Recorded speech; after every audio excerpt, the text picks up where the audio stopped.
Hello, everyone. My name is Claire, and I'm a product manager at Facebook. Today, I'm going to share with you the lessons I've learned from the great PMs that I've worked with. So first, I'm going to talk a little bit more about myself. So as many of you, I've been having the engineering and business background. And at the start of my career, I joined management consulting firms called Bain, where my job is mostly just making PPTs, devising strategies, communicating with the clients. That has been super exciting, but after a while, I realized that, well, I really want to see how those projects come to real life. So that's why I decided to pivot into a product management career. And then within the product management career, I've been working at the intersection of e-commerce and advertising for quite some years. And throughout this journey, I've been working on different types of products. I've been working on the growth side of it, the user experience side of it, as well as the core ads delivery system, which is powered by machine learning.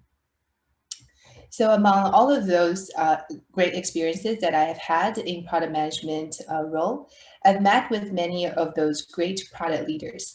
And so I think as a PM, we often wonder, what does a good PM look like and what does a great PM look like? And how do we get from good to great? So today I'm going to share a little bit about my observations and my learnings from those great product leaders that I've worked with. So first of all, let's start by looking at what are the basic PM qualities that we expect from a good PM. And after that, I'm going to pivot to talk about what really differentiates the great from the good. So the first question, what makes a good PM? So oftentimes there are three dimensions that we look from a good PM. The first principle has always been the good PM should always be user-centric. We should always think from a customer lens, not start from a company, not start from just making money. We should feel that empathy for our end users and really try to carve out what is the real problem that we want to solve instead of figuring out what is the technology and want to find a customer for that technology. So this is always the first principle for a good PM.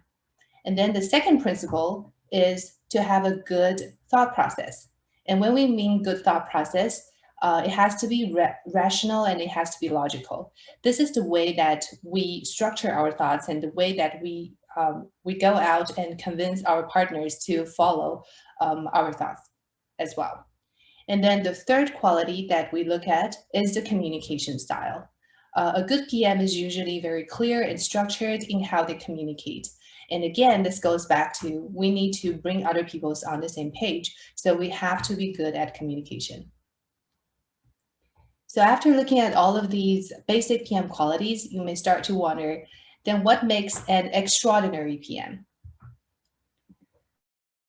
So broadly speaking, I think there are three dimensions that I've observed from those extraordinary PMs. First of all, they're not only executing on the projects, they're actually visionaries and strategists. And secondly, they're not only product managers, they actually perceive themselves and position themselves as the product leaders for the team. And third, and most important one, is that they're actually tireless learning machines. So let's go through it one by one. First of all, great PMs are visionary and strategists. Oftentimes, PMs have fully booked calendars. We are well overwhelmed by the quarterly roadmaps, amount of alignments we need to do with the other teams, amounts of coordination we need to do among those team members, and just hosting the daily stand-ups or weekly stand-ups. But just by doing the execution on a project is not going to make a great PM. What great PM does is actually to spend a lot of their time on crafting the vision and the strategy for their product. So vision means why we choose a certain direction and what should be the end state. By having a clear vision, it's much easier to bring all of those cross-functional partners together. It's much easier to motivate your team towards a common good.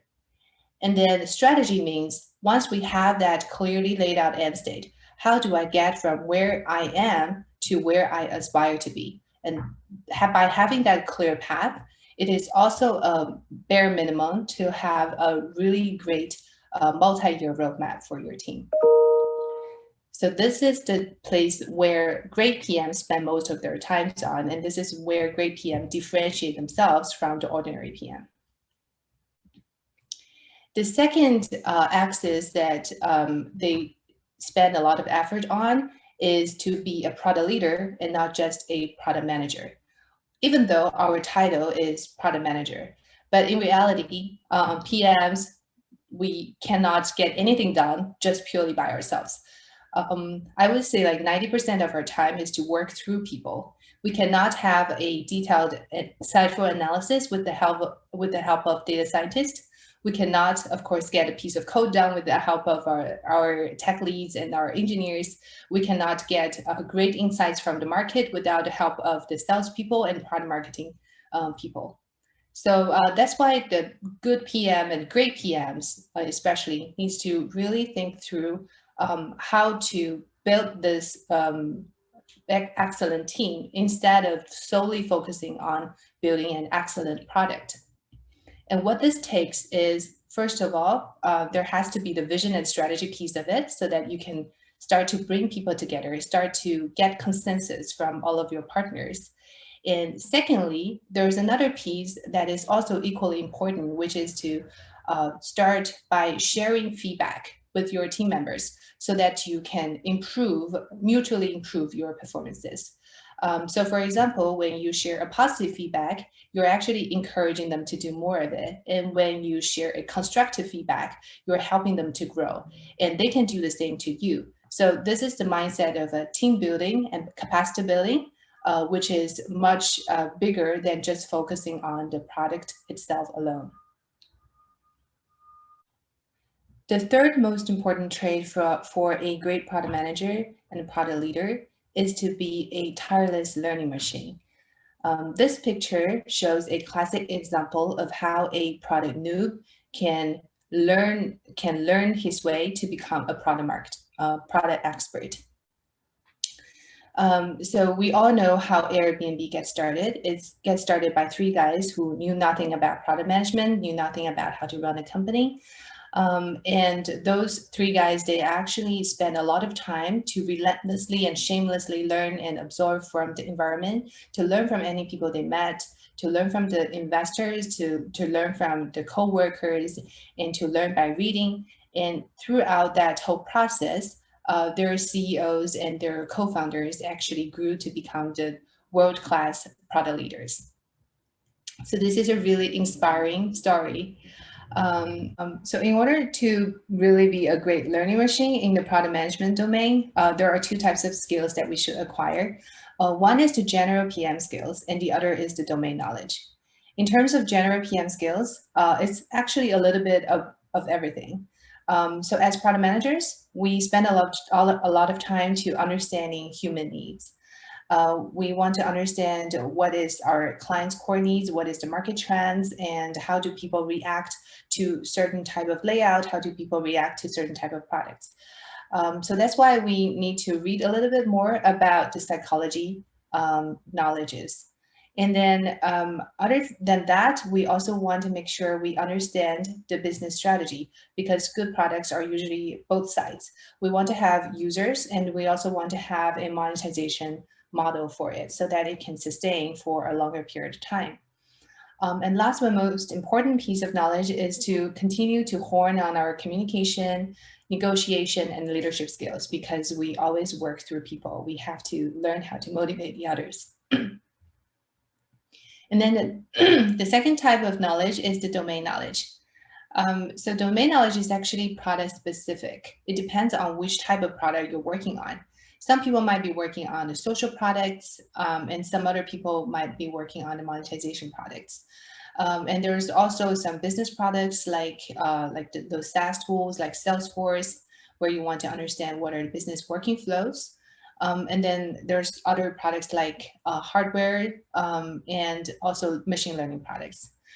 So it's important to accumulate more domain knowledge within the area that you're specialized on as you grow more and more senior.